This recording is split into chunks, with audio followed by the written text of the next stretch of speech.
오늘은 신실한 요셉이라는 제목으로 하나님 말씀 같이 나누겠습니다. 하나님의 이 사람으로 하나님께서는 빚어가시죠. 그래서 하나님께서는 이렇게 만들어서 쓰십니다. 그래서 요셉을 빚어가시고 또 하나님께서는 또 하나님의 사람이 되었을 때 하나님께서는 그를 통하여서 큰 구원, 놀라운 하나님의 계획들을 이뤄가십니다. 그 사람이 어디에 있든지 어떤 위치에 있든지 그거는 상관없지 않고 하나님의 그릇이 되면 하나님께 그 사람을 통해서 일하시고 쓰시는 것을 보게 됩니다. 요셉이 우리가 억울하게 이제 감옥에 갔잖아요.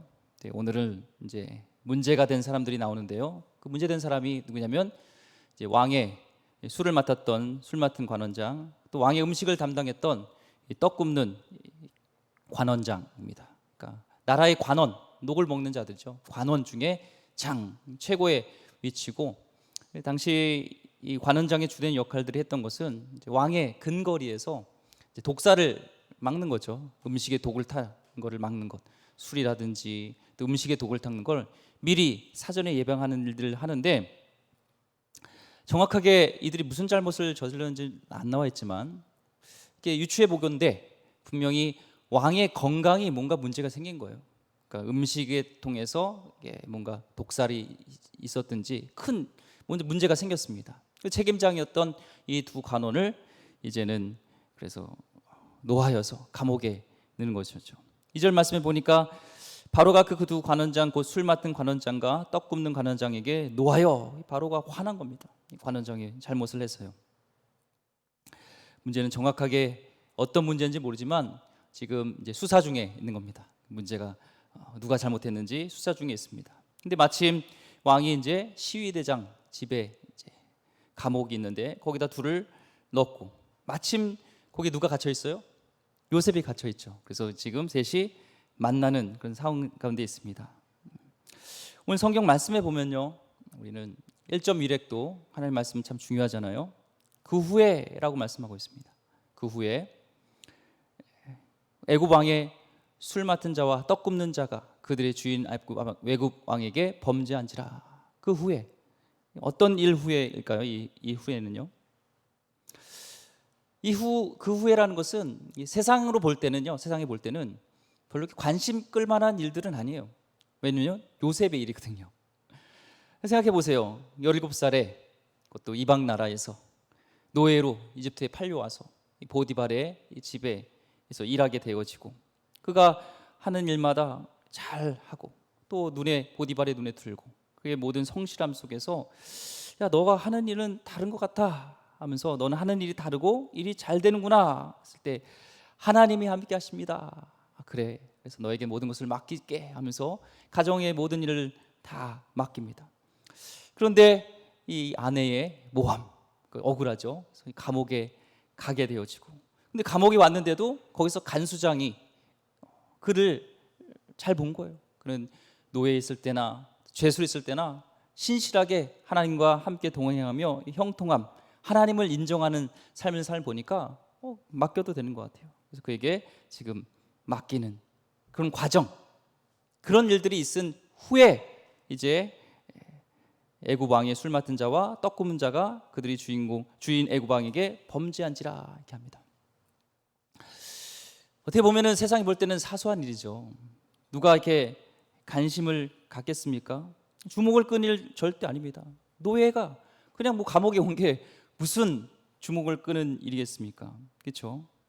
그런데 세상은 주목을 끌지 않을지라도 성경은 그 일 후에라고 분명히 기록하면서 이 요셉과 그의 일을 지금 주목하고 있다라는 것을 우리가 알 수가 있습니다.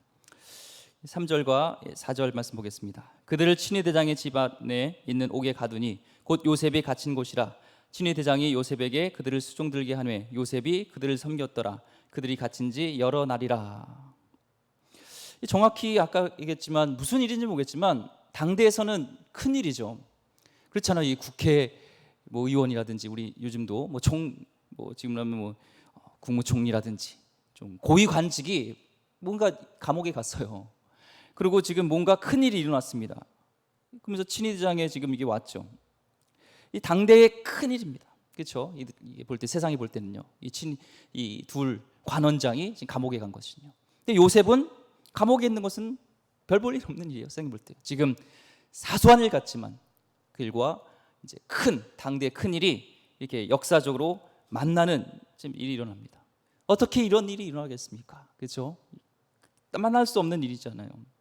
하나님께서는 이 요셉을 중심으로 역사가 진행되게 하기 위해서 하나님께서 이렇게 일하시는 것을 보게 됩니다. 요셉이 이제 드디어 기회를 잡습니다. 요셉이 기회를 잡기 위해서 뭐 특별한 일을 했을까요? 뭐 간수장에 뇌물을 먹인다든지 뭔가 특별한 일을 한 게 없습니다. 다만 한 일은 뭐예요? 노예일 때 노예로서 하나님 앞에서 신실하게 성실하게 살았고, 또 지금 이제 죄수가 됐을 때도 하나님 앞에 하나님을 인정하면서 신실하게 성실하게 산 것밖에 없습니다. 오늘 보면은 보디발이요 요셉을 기억했어요. 그래서 그 관원장들을 섬기는 일에 적절하다고 결정하고 그를 섬기게 했던 걸 볼 때 39장에서 봤듯이 이 보디발이 분노했다는 것이 이 요셉을 당장 또 죽이지 않았던, 이렇게 분노했지만 요셉을 당장 죽이지 않은 것을 봤을 때 요셉을 신뢰했지만 오히려 이 아내를 신뢰하지 않았지만 상황적으로 정황적으로 위치적으로 볼 때 어쩔 수 없이 이 일을 마무리하기 위해서는 요셉을 감옥에 넣어야 된다는 이 대목에 대한 그 학자들의 해석이 다시 한번 맞다는 것을 오늘 말씀을 통해서 다시 한번 보게 됩니다. 이런 중요한 사람을 섬기는 일에 이 요셉, 이 친위대장은요, 보디발은 요셉을 선택합니다. 요셉은 지금 억울한 누명으로 지금 또 감옥에 왔잖아요. 어떻게 보면은 노예에서 죄수로 인생의 나락으로 떨어지는 것 같지 않습니까? 그렇죠? 그런데요, 사실로 객관적으로 보면요, 보직이 바뀐 것밖에 없어요. 노예 신분으로 총무 역할을 이어서 이제 죄수 신분으로 총무 역할, 보직이 바뀐 것뿐이지 본질은 같았다는 것입니다. 자, 이 상황 가운데 하나님이 쓰시는 이 요셉, 하나님이 그를 빚어가시고 요셉이 어떻게 변화되는지 5절과 7절 말씀 같이 보겠습니다. 옥에 갇힌 애굽 왕의 술 맡은 자와 떡 굽는 자 두 사람이 하룻밤에 꿈을 꾸니 각기 그 내용이 다르더라. 아침에 요셉에 들어가 보니 그들에게 근심의 빛이 있는지라. 요셉이 그 주인의 집에 자기와 함께 갇힌 바로의 신하들에게 묻되 어찌하여 오늘 당신들의 얼굴에 근심의 빛이 있나이까. 이 두 공직자 아직까지는 지금 수사 중이기 때문에 정치범으로 지금 몰려 있습니다. 그들이 꿈을 꿨어요. 뭔가 둘이 내용이 달라요. 그렇죠? 서로 달랐지만 중요하다는 것을 이들은 인지했습니다. 당시 고대 근동 지방, 특히 이집트 사람들은요, 이 신이 자기의 인생과 역사를 섭리할 때 그 섭리하는 뜻을 꿈을 통해 계시한다고 이들은 그렇게 일반적으로 이해했습니다. 그래서 이집트의 그런 파피루스 문헌에 보면은 꿈의 해석에 관한 책이 있어요. 그러니까 많은 사람들이 꿈을 꾼 것들을 연구한 거죠. 이런 꿈을 꾸면 현실에서는 이렇게 일어나더라. 그런 것들을 모아놓은 통계 과학으로 만들어 놓은 이 책이 꿈에 관한 해석에 관한 책, 꿈의 해석에 관한 책이 있었습니다. 근데 지금 그들 꿈을 꿨어요. 만약에 그들이 그냥 고위 관직에 있었으면 그런 꿈의 해석에 관한 책을 봤다든지 아니면 그를 해석할 수 있는 사람에게 찾아갔을 수 있을 텐데 지금은 어디에 있어요? 감옥에 있기 때문에 그럴 수 없는 상황, 차단된 상황입니다. 근데 여기서 주목할 것은요, 아침에 요셉이 들어가서 두 사람을 봅니다. 본 건 뭘까? 그냥 이렇게 봤겠어요? 매일매일 뭘 해서 성실하게 자기의 맡은 일을 잘 보면서 그들의 심경이 어떤지, 건강은 어떤지, 뭐 도울 것은 없는지를 계속 봤다는 것이죠. 근데 그들에게 근심의 빛이 있었던 겁니다. 지금 요셉의 신분이 뭐예요? 프리즈너, 죄수입니다. 죄수. 그들이 근심이 빛이 있든 없든 요셉이 뭔 상관이에요? 지금 네코가 석자잖아요. 우리가 볼 때는 참 요셉 뭐라고 이걸 뭐가 넓다 그러죠? 오지랖이 넓다 이렇게 생각하죠. 오지랖이 죄송합니다. 오지랖이 넓어 보입니다. 지금 노예 신분입니다. 남 근심을 지금 걱정할 때가 아니에요. 지금 네코가 석자입니다. 지금 감옥의 본인이 책임자도 아닙니다. 그렇다고 내가 돈을 받는 것도 아닙니다. 일을 성실하게 한다고 돈을 받는 것도 지금 아니에요. 내가 신경 쓸 필요가 뭐가 있어? 이렇게 생각할 수가 있습니다. 우리는 일터에서, 회사에서 잘 되던, 회사가 잘 되던 내 일만 하면 되지, 나만 잘 되면 되지, 그렇게 생각할 수 있습니다. 그런데 요셉은 그렇게 하지 않았다는 거예요. 지금 돈이 있습니까? 없습니다. 직위가 높습니까? 아닙니다. 그런데 요셉은 들어가서 그들의 얼굴을 봤어요. 상태를 봤어요. 그러면서 얼굴에 근심이 있는 것을 헤아려서 알았다는 것을 보게 됩니다. 이것은요, 인생에 있어서 큰 자산입니다. 요셉이 바뀌었어요. 예? 남 생각 안 하고 막 고자질하고 이런 요셉이 이제는 바뀌었습니다. 이거는, 이 자산은요, 우리 인생에 있어서 돈하고 지위하고는 차원이 다른 자산입니다. 돈은 쓰면 없어지면요, 그 사람의 어려움이 어떨까, 그 사람 입장에서 공감하는 그 헤아림은요, 그걸 아는 자는요, 큰 자산을 갖고 있는 겁니다. 이 자산은요, 쓰면 없어지는 게 아니에요. 마치 이 근육과 같습니다. 운동할 때 근육을 많이 쓰잖아요. 쓰면 근육이요, 튼튼해집니다. 이게 더욱더 단단해진 것처럼 이 쓰면 오히려 풍성해진다는 겁니다. 그리고 그는 지금 그 관심을 표현했습니다. 요셉이 먼저 말을 걸었어요.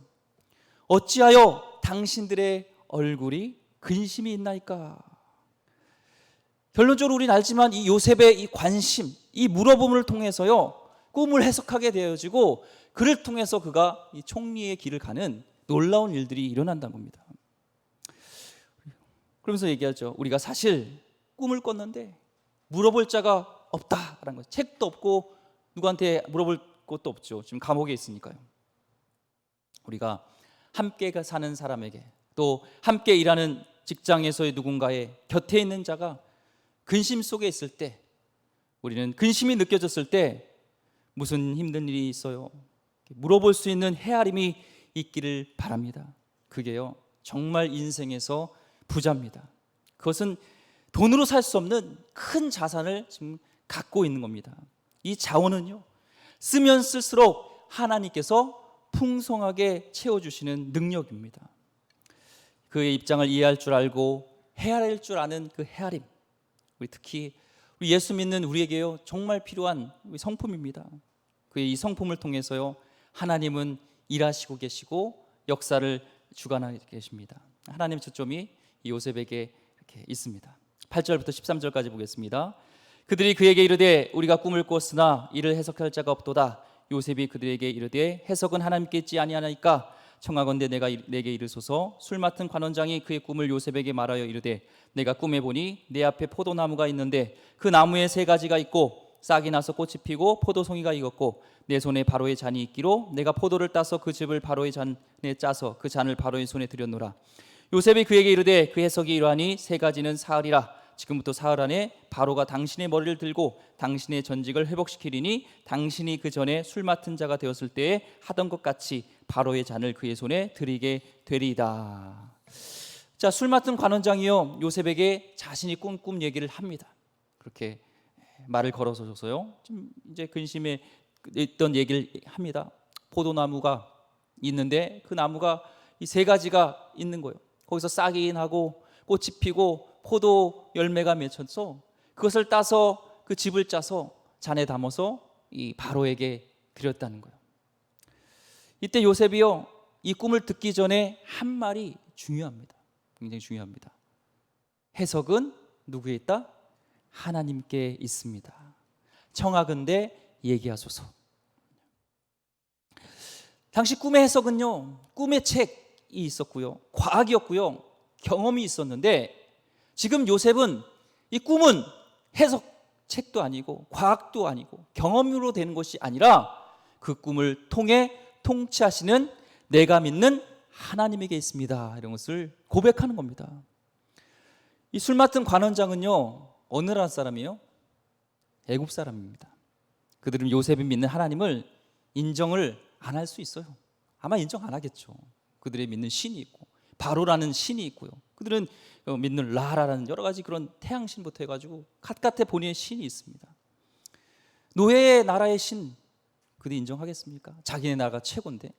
그러나 요셉은요, 그들에게 세상은 하나님의 손에 있다고 말하는 겁니다. 그리고 예의를 갖춰서 청하건대 요청합니다. 정중합니다. 예의를 갖춥니다. 플러 신학교 총장이셨던 리차드 마우 분이 쓰신 무례한 기독교라는 책이 있습니다. 제가 그 책을 보면서 많은 영감을 얻었는데요, 마틴 마티가 말한 것처럼 오늘날의 문제 중 하나는 예의 바른 사람은 종종 강한 신념이 없고 강한 신념을 가진 사람은 예의가 없다는 점이다. 우리에게 주어진 진정한 도전은 신념이 있는 시민 교양, convicted civility를 개발하는 것이다 라는 거예요.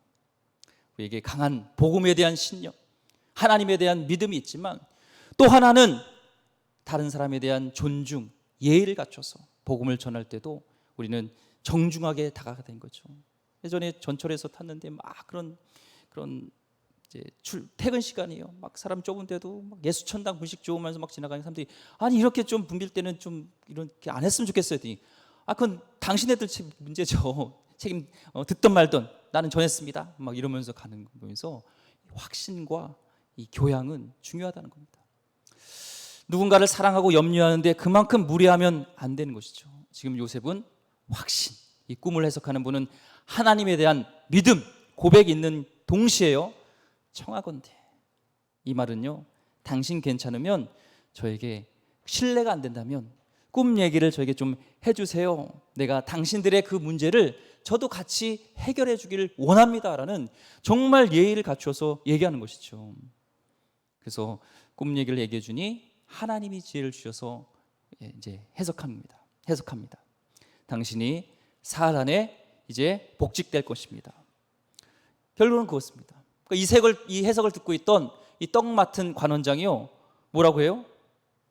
해석이 좋네 하면서, 그러면 내 꿈도 해석해줘. 내 꿈은 이 흰 떡 세 덩이를 담은 이 광주리가 3개 있는데 마지막 맨 위에 있는 그 광주리에 이제 바로게 주려고 막 떡을 구워놨던 것들이 있는데 새들이 와가지고 그것을 다 먹어버렸다는 겁니다.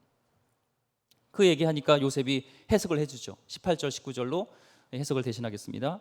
요셉이 대답하여 이르되 그 해석은 이러하니 새 광주리는 사흘이라 지금부터 사흘 안에 바로가 당신의 머리를 들고 당신을 머리 나무에 달리니 새들이 당신이 고기를 뜯어 먹으리다 하더니, 사흘 안에 나무에 달린다는 거예요. 이 사흘 안에 복직 안 되고 당신은 죽는다는 겁니다. 한번 생각해 보세요. 이들은 어쨌든 감옥에 있어도 썩어도 준치라고 관원장이에요. 그런데 지금 노예, 지금 죄수, 이 사람이요 지금 담대하게 얘기를 하고 있습니다. 당신 죽는다고요.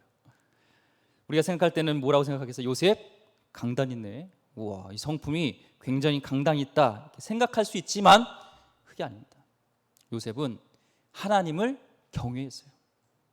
하나님을 경외하고 하나님 앞에 자기를 낮추어 말씀에 순복하는 자였기 때문에 무슨 말씀을 하나님께서 하시든지 그 말씀 앞에 요셉은 진실했습니다. 사무엘도 그랬잖아요.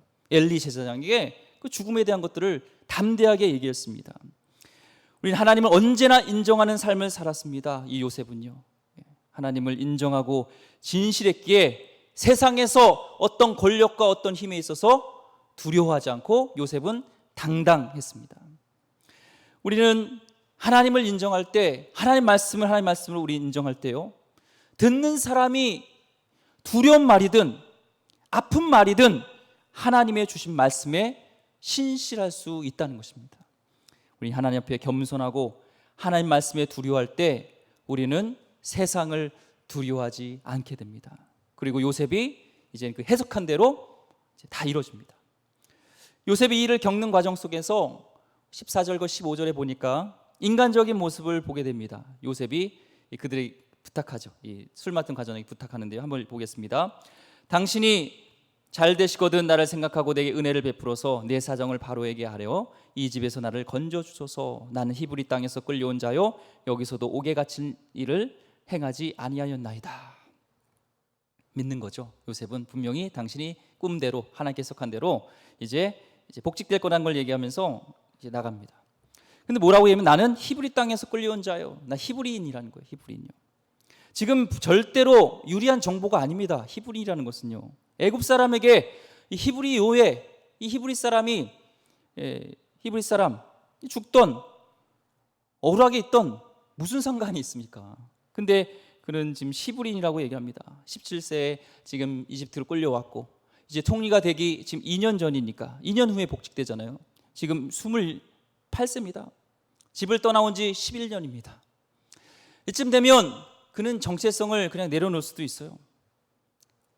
이제는 이렇게 11년 동안 나를 그냥 이렇게 감옥에 또 노예로 내오신 하나님 안 믿어도 되겠다. 그냥 이집트 시민권자 돼서 여기에 나는 살아가야겠다 하면서 히브리인으로서의 정체성을 다 잃어버릴 수도 있습니다. 히브리인이 뭐예요? 하나님의 백성이잖아요. 여호와 하나님을 신으로. 당시에는 이 이집트의 많은 신들, 특히 바로를 신으로 섬기는, 그가 신의 아들이라고도 하고 신의 제사장이라고 하고 본인이 신이라고 하는 그걸 섬겨야 되는 이 나라에서 그는 정확하게 히브리 땅에서 왔다는 것을 얘기한다는 것은 자기 정체성을 명확하게 했다는 것입니다. 하나님을 난 섬깁니다 라는 것을 지금 얘기하는 것입니다. 우리는 어떠한 상황 속에서도 나는 하나님의 사람, 나는 예수님의 사람이라고 고백할 수 있는, 인정할 수 있는, 당당할 수 있는 그런 그리스도인 되기를 축원드립니다. 이 부탁을 하는데요, 부탁이 이거예요. 우리 또 명절에서도요, 그리스도인이라는 것을 쭈삣쭈삣하지 마세요. 난 이때는 그리스도는 안 해야지 하면서 절하시거나 기도하세요. 나는 하나님을 섬깁니다. 당신들을 사랑하지만, 우리 가족을 사랑하지만 난 하나님 믿는 사람입니다. 정체성을 분명히 하시기 바랍니다. 당신이 잘 되었을 때 나를 기억해 주세요. 그리고 은혜를 베풀어 주세요. 얘기합니다. 여기서 은혜는요, 이 히브리어로 헤세드입니다. 헤세드요.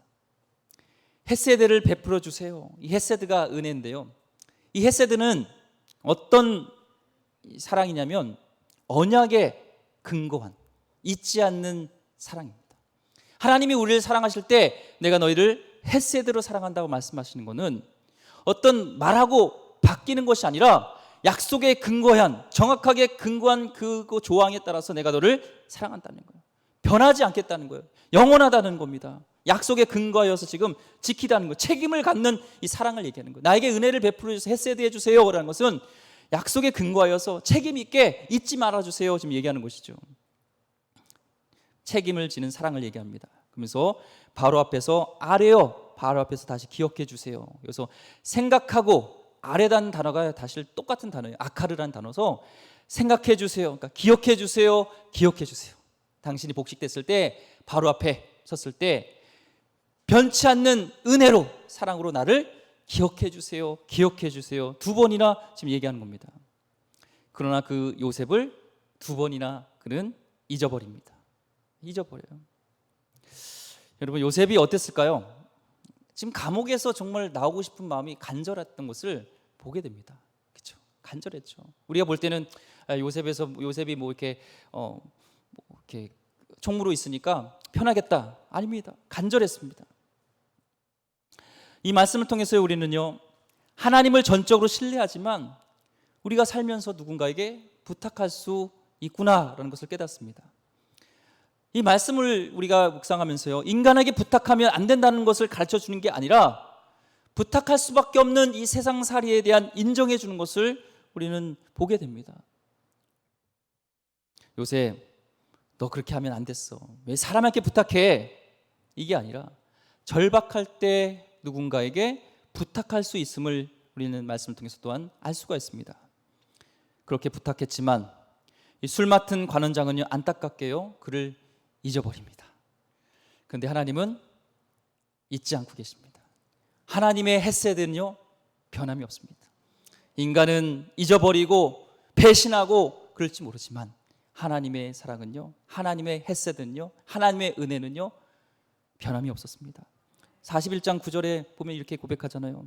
마침 그때요, 우리가 다음 주에 같이 살펴보겠지만 마침 이때요 술 맡은 관원장이 기억났습니다. 바로에게 말하여 이르되 내가 오늘 내 죄를 기억하나이다. 오늘 내가 죄를 기억하나이다. 요셉을 통해서 받은 그 은혜가 있었는데 내가 그것을 잊어버린 배은망덕을 그 죄를 지금 고백합니다. 이야기합니다. 그리고 요셉 얘기를 얘기해요. 바로 앞에서. 그래서 요셉이 또 이제 이렇게 등용되는 일이요. 우리가 볼 때 우연인 것 같지만 하나님은 우리의 연약함을 통해서도 일하세요. 하나님의 섭리는 놀랍습니다. 꿈을 해석해 준 요셉. 비록 요셉은 자기의 그런 부탁이 잊혀지는 경험을 했습니다.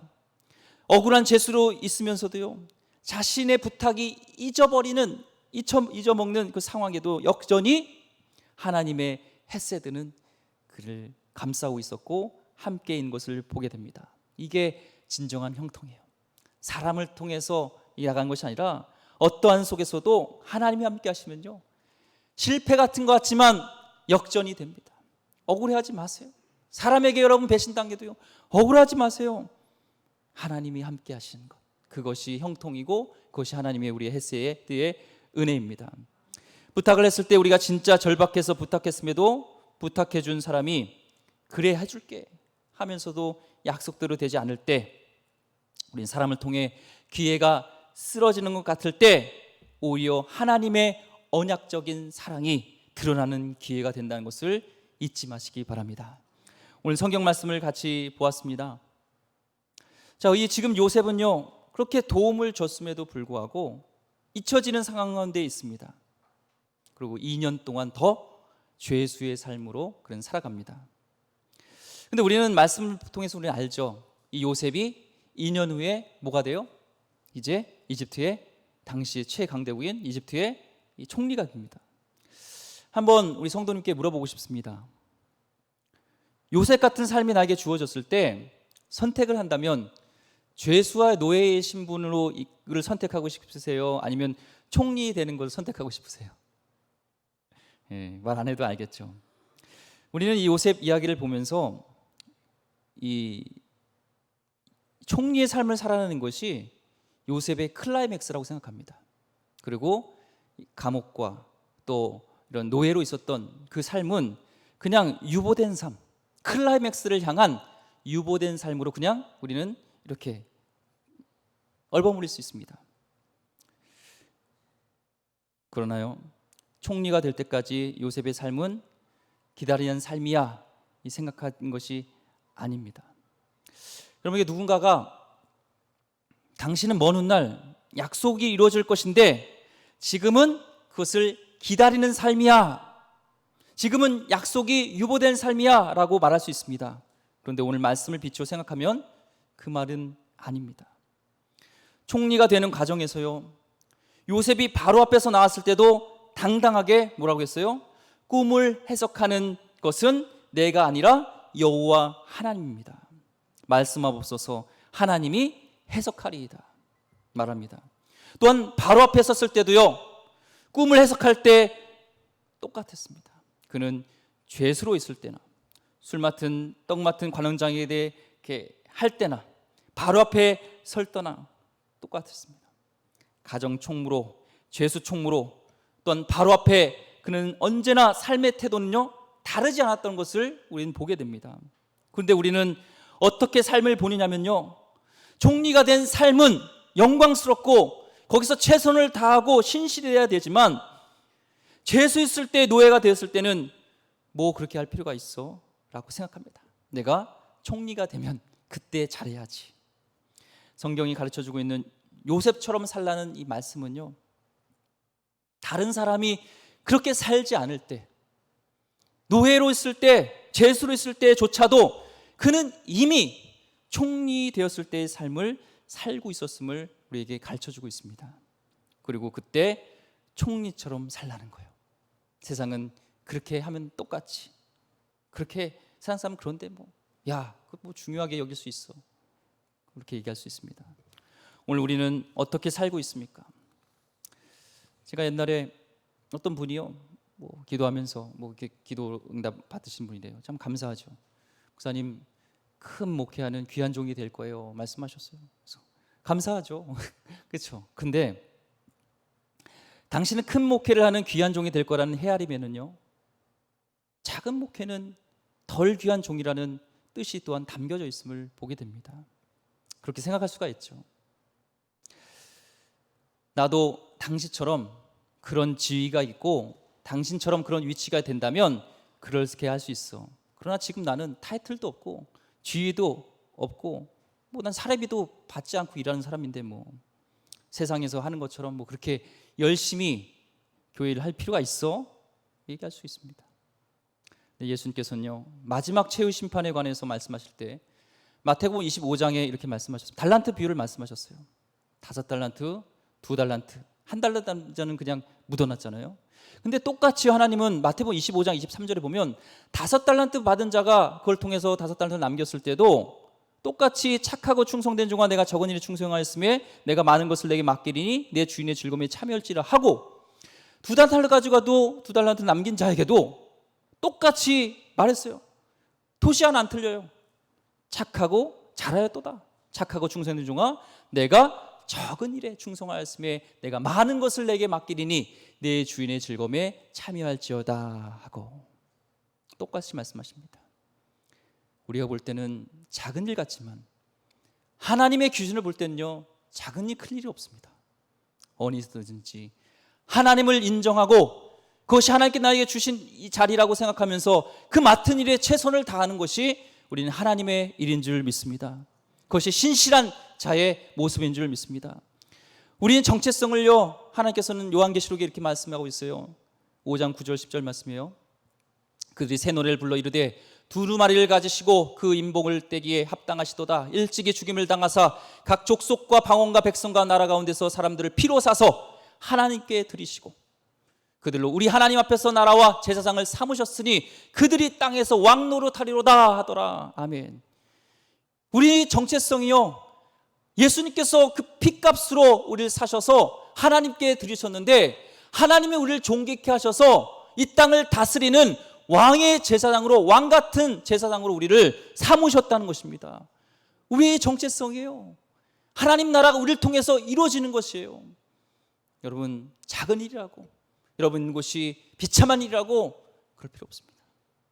노예에 있든 감옥에 있든 하나님을 인정하고 그 가운데 최선을 다하면서 나를 통해서 하나님 나라가 이 땅에 임하길 원합니다. 내가 있는 부서가, 내가 있는 이 직장이, 내가 있는 사업이, 내가 있는 이곳이 하나님 나라가 임하길 원합니다. 그 마음으로 우리 사역할 때 우리를 통해서 하나님은 놀라운 일을 이루실 줄 믿습니다. 날마다 기도하잖아요. 주의 뜻이, 나라가 임하옵시며 뜻이 하늘에서 이룬 것 같이 땅에서도 이루어지게 하옵소서. 우린 삶으로 살아야 되잖아요. 오늘 요셉이 그것을 보여줍니다. 어떻게 이 땅에서 하나님 나라를 이루어가는지 요셉을 통해서 하나님은 보여주고 계십니다. 그게 여러분과 저의 모습입니다. 거룩한 백성, 이 나라의 왕 같은 자로서 하나님의 뜻을 전할 대리자로서, 통치자로서 살아갈 그런 자란 것입니다. 우리는 소금이라고 얘기하잖아요. 소금이 그 맛을 잃으면 무엇으로 짜게 하리요? 우리는 소금하면 부패만 생각하는데요, 성경에서는 짜게 하리요 말씀하고 있습니다. 왜 짜게 할까요? 다른 음식은요, 다른 조미료는, 다른 것들은 대체용품이 있어요. 설탕의 대체용품은 꿀, 조청, 많은 것들이 있으면 이 세상에 짠맛을 낼 수 있는 것은 오직 하나, 소금밖에 없습니다. 그 소금의 맛을 잃어버리면 우리는 버려져서 길거리에 밟히는 겁니다. 우리가 해야 될, 하나님 나라의 그런 제사장으로서 해야 될 역할들이 분명히 있다는 것입니다. 그것은 짠맛을 내는, 하나님을 드러내는 그 삶인 줄 믿습니다. 요셉은요, 세상이 그를 주목하지 않고 잊혀져가는 그 상황 속에서도, 무시되는 그 상황 속에서도 하나님을 인정하면서 총리로서의 삶을 살아갔습니다. 그는 총리가 되려고 했던 거 아닙니다. 총리가 될 꿈도 생각하지 못했습니다. 하지만 하나님은 그를 훈련시키셨고 하나님 앞에 신실하게 살았던 총리를 통하여서, 하나님을 인정하는 그를 통해서 그 때가 됐을 때 그를 지극히 높이며 하나님께서 그를 사용하신 줄 믿습니다. 그는 총리가 될 때를 기다려 오늘 살아나야 할 그 삶을 미루지 않았습니다. 교회가 참 어렵다고 하죠. 세상이 교회를 핍박한다고 하죠.